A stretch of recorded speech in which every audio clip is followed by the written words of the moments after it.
Thank you, Paul, for that generous introduction. Yes, I'm in Winchester in the UK, which is about an hour southeast from London. And it's great to be with you all today. And yes, I'm talking about culture in the entertainment industry and really how to avoid or how to spot that toxicity. The first thing to say is the entertainment, the TV and film industry is no different to any other industry, with the exception that I just think it's slower to catch on.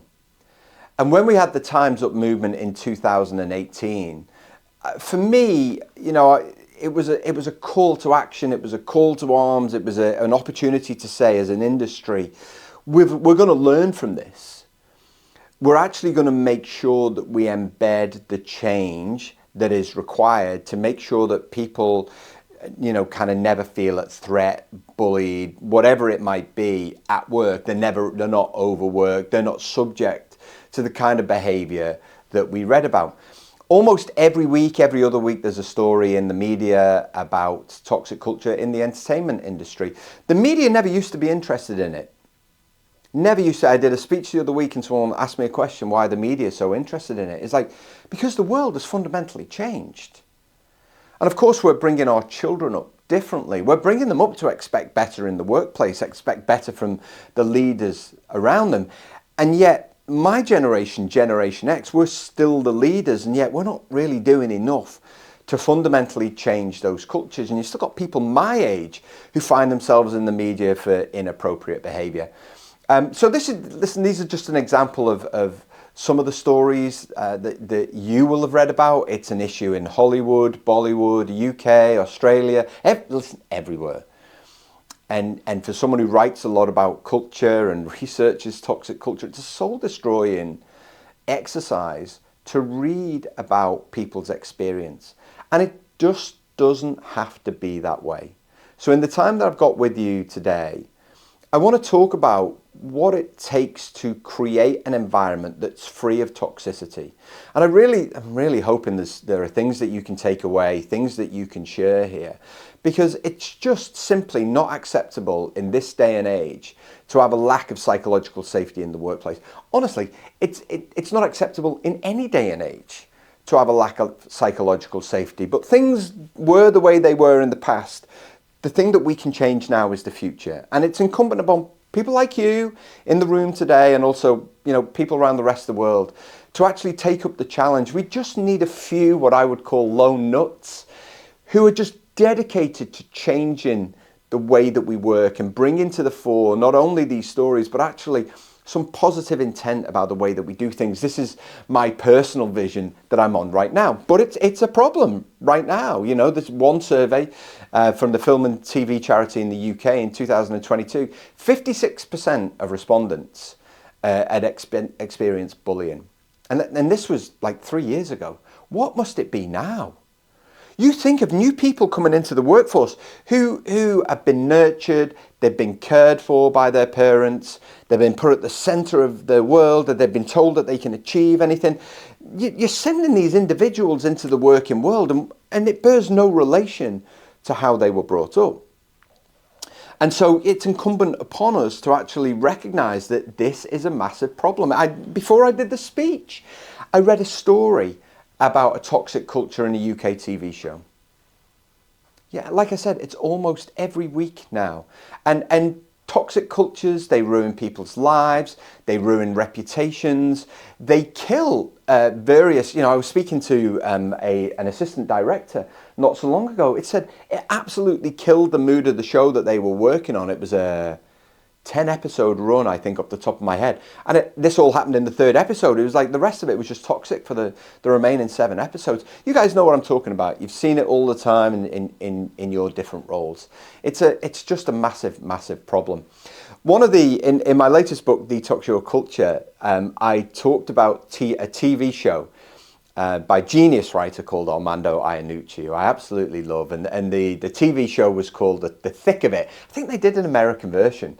That name escapes me at the minute. But he was talking about the role of Malcolm Tucker, which was loosely based on a number of communications directors working for different prime ministers in the UK.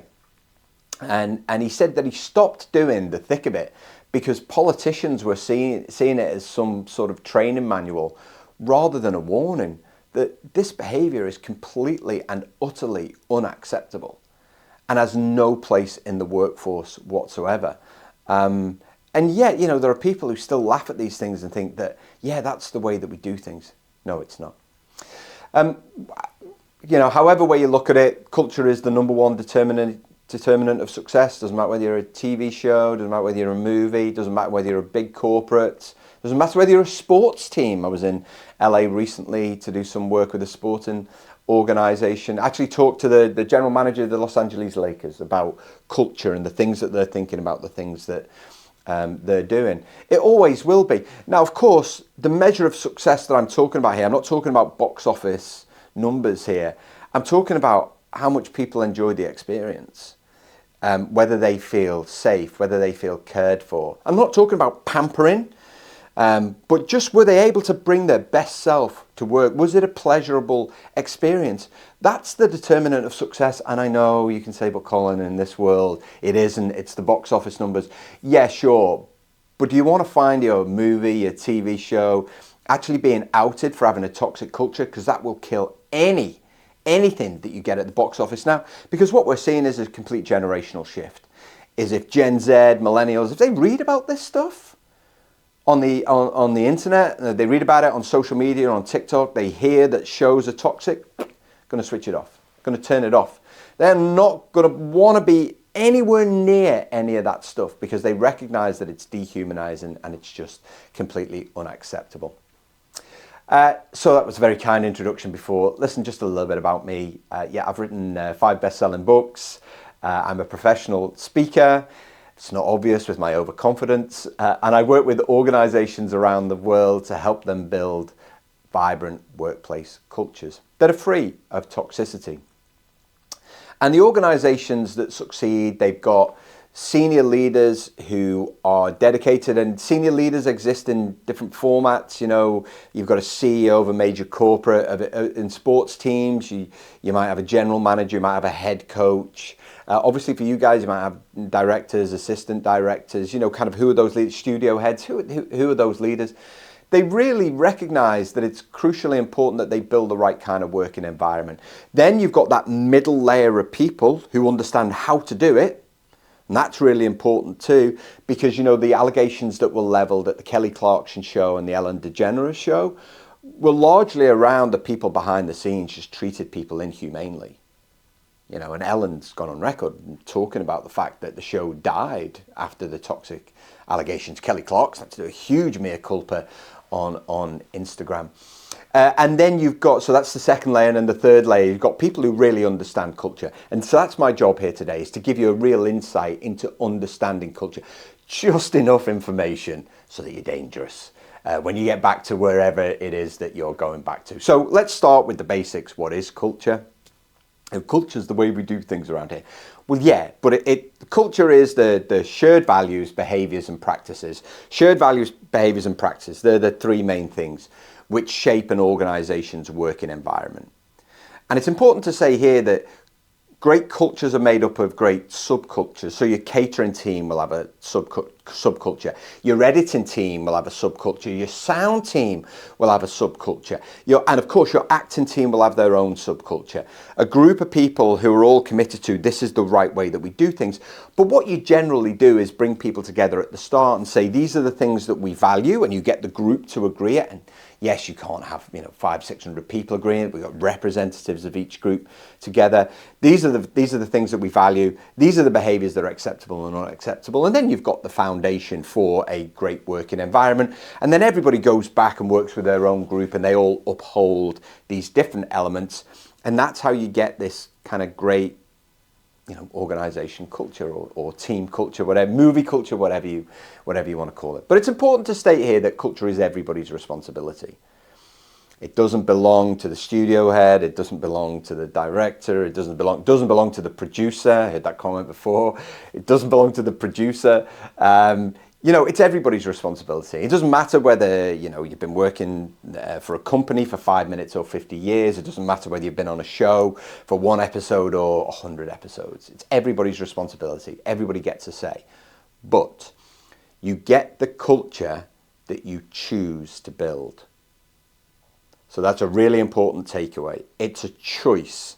And if you don't actually choose to build something and actively define it at the start, then at some stage the whole thing is just going to collapse. Culture's perpetual. It's there whether you build it or not.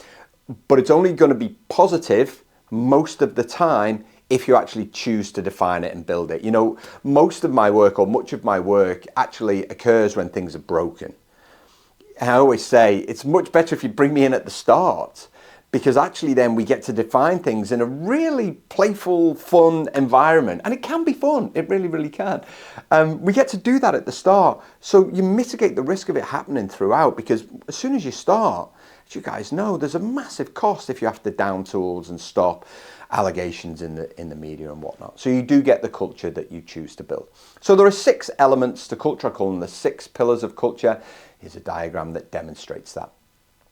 So at the heart of every great culture is a purpose and a vision. And so, purpose, what's the good that we want to do in the world? And a vision is a sense of aspiration. What's our vision for this project, for this show, for this organization? And then there are a set of values, emotional principles, I call them. These are generally between 3 to 5 statements that we agree that talk to the humanity that we want to see on set, in the organization, on the pitch, wherever it might be. Now, on the outside is personality and communication, because actually, depending on the relationships that you build between, let's just call them employees, will determine whether people feel welcomed in or spat out. And so I always like to put this around the outside, because actually when you define a really great culture, people want to stay inside. And it's their personalities and their understanding and their empathy and their compassion and their emotional intelligence and the way that they process that information to build relationships and then communicate. That's what keeps everybody together. And we just assume that everybody knows how to communicate in exactly the right way. And of course they don't. We learn from our parents. And most of our parents aren't great communicators. So that's the 3rd pillar, is personality and communication. The 4th pillar is behavior. And this is the one that we see in the media a lot of the time. Usually it's one individual's behavior. But actually, there's a bunch of individuals who have walked past that behavior, and they're just as culpable as the one individual for actually not standing up and saying something and doing something. But of course, especially in your world, there's a massive power imbalance. And there's a huge fear about raising these things because of what it can do to your career. So that's something that, really does need to address at the heart or at the core of the industry. And I'm well up for that challenge as well. So behavior is that agreement that we make that this is how we'll treat each other. This is what's appropriate. This is what's not. We shouldn't do it. We should just be able to assume that everybody knows how to behave. But unfortunately, they just don't. And then as soon as someone steps outside of that, we've got the mechanism to be able to hold them to account because we've agreed it. Or else we can take them down a particular process and exit them from whatever they might be doing. The 5th pillar is collaboration. So this is how we work together. And so it's as simple as, what does a working environment look like? What technology tools do we use? When do we start? When do we finish? What's the expectation of hours? And of course, some of these things are built into contracts. But actually, we want to have a conversation about it, because it's really important that we make those agreements too. When do we have catering? When do we not? Who gets transportation? What does the working environment look like? If there's a particular method that we're following, what does that look like? When do we rehearse? When we're actually, producing print, who gets shown it? When do they get? All of these things. We make so many assumptions about these things. There was one actor, and you'll forgive me, I don't fully understand the lingo, but there's one actor I spoke to actually on a plane, and the conversation we were talking about, he talked about rushes. Is that when I think that's when a couple of nodding heads, that's when you see stuff, right? And he said on the previous production, he'd been invited in, And he was just like, that was just my expectation. And he wasn't invited in on his next production. And he felt, for him, he's like, that felt really toxic, and I was given the hard no. But again, with a simple agreement around these things at the start, if you're going to have an argument, if you're going to fall out, you do it at the start. And let's be crystal clear about what the expectations are. You don't want to get to the end and fall out. And then the last pillar of culture is innovation. And this is really about being creative. And it's, when do we improvise, when do we not improvise, classic thing like that. But also, what time are we actually making to come up with different ideas? It's not all just about acting behind the scenes as well. What do I have agency over? How do we learn from failure? What data are we going to use? I always say the best learning is from other productions. And one of the things that I do whenever I bring teams together before they do anything is get them to share what worked, what didn't. And, working on movies, TV is no different, really. And so there are two. So they're all the inputs to culture. Those 6 pillars, they're the inputs. Remember I said you get the culture that you choose to build. So if you put some definition around those 6 pillars, then you're going to, at the end of that process, you've defined what it means to be vibrant within your film. And then what you see day to day is a representation of the work that you put in. The 2 things that you see: emotional intelligence, so how emotionally intelligent are people day to day? So this is you being able to bring your best self to work. Are you able to do that? And engagement. And engagement really in its simplest form is, how much do you care? How much do you care about your job? How much do you care about the production? How much do you care about the people around you? How much do you care about learning your lines, getting better at whatever it is that you do? How much do you care? Engagement's a two-way street. Yes, we want the organisation, the production to provide certain things for us, and we understand what those things are at the start. But also we've got a responsibility to actually do our best work as well. You can't get distracted, you can't show up, kind of late, without doing the preparation that you need to have done. It's really a two-way street. So these are the 2 things that we see. Now, when you have low engagement and low emotional intelligence, then you have what we call a stagnant culture. And stagnant cultures, they're the worst, because you've just got a load of individuals who only want what's best for them. And sometimes all it takes is one person to pull everybody down, right? A few nodding heads there, you've seen this before. So a stagnant culture is people just don't care. They don't care about how they show up. They don't care about the work that they're doing. It's just a job.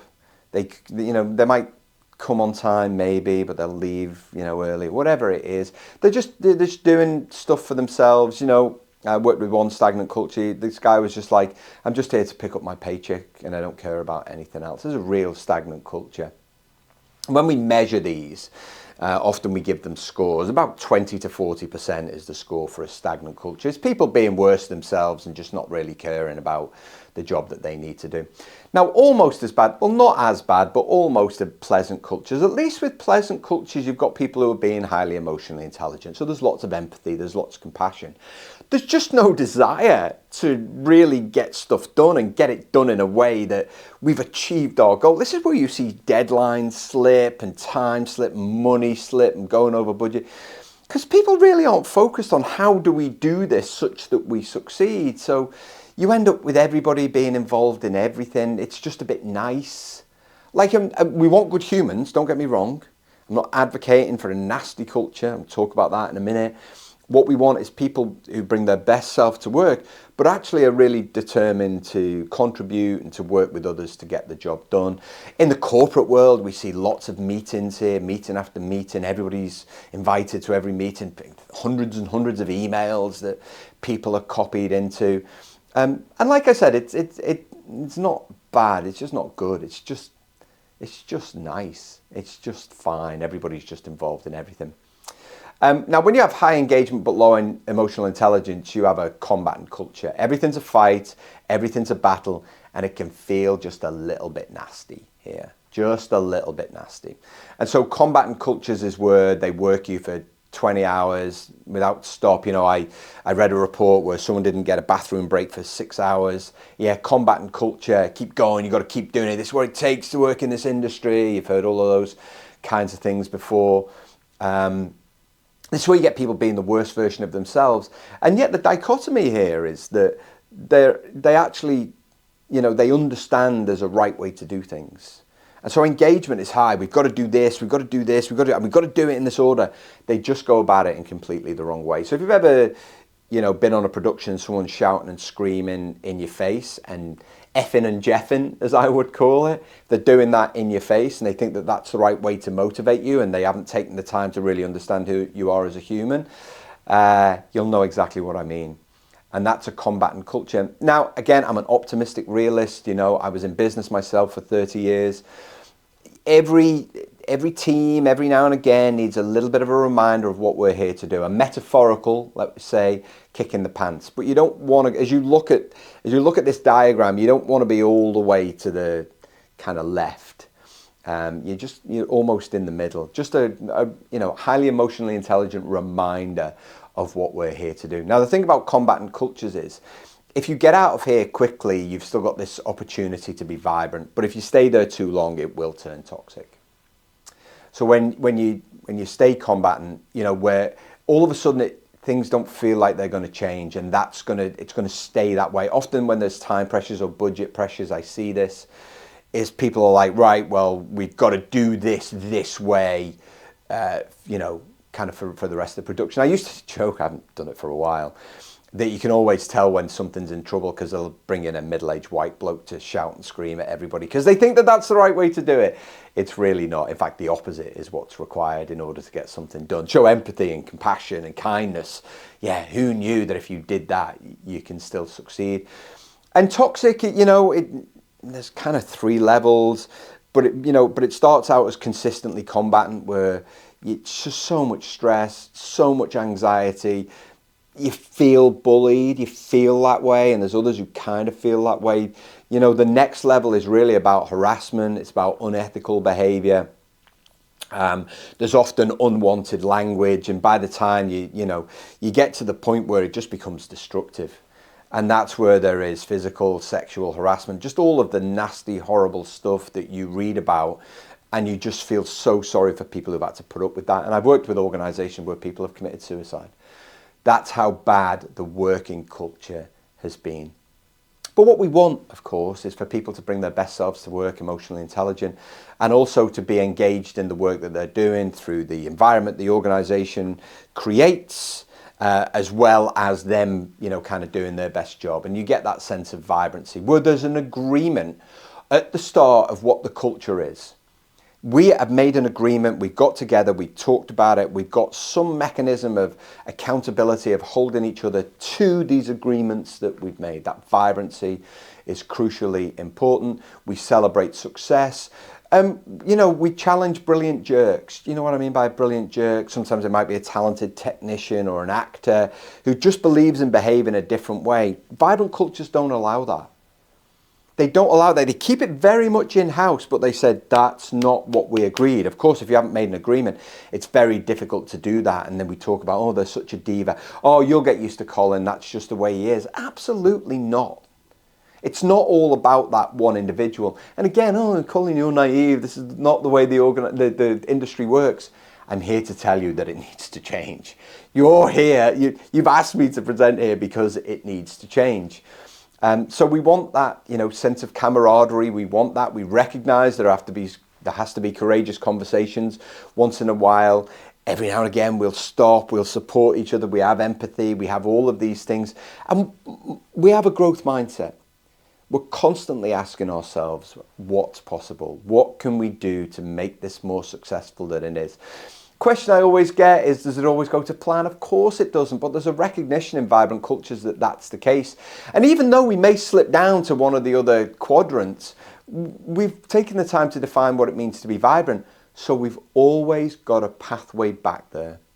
Remember, you get the culture that you choose to build. Culture's not about the place, it's not about the movie, it's about the experience. And if we've defined the experience, then we've chosen a pathway that we can always come back to. Otherwise, we'll never get back there, and there's a good chance that the culture will turn toxic. I want to say a huge thanks for giving me the opportunity to join you all today, and I'll be happy to stay on now and answer any questions that you may have. Thank you.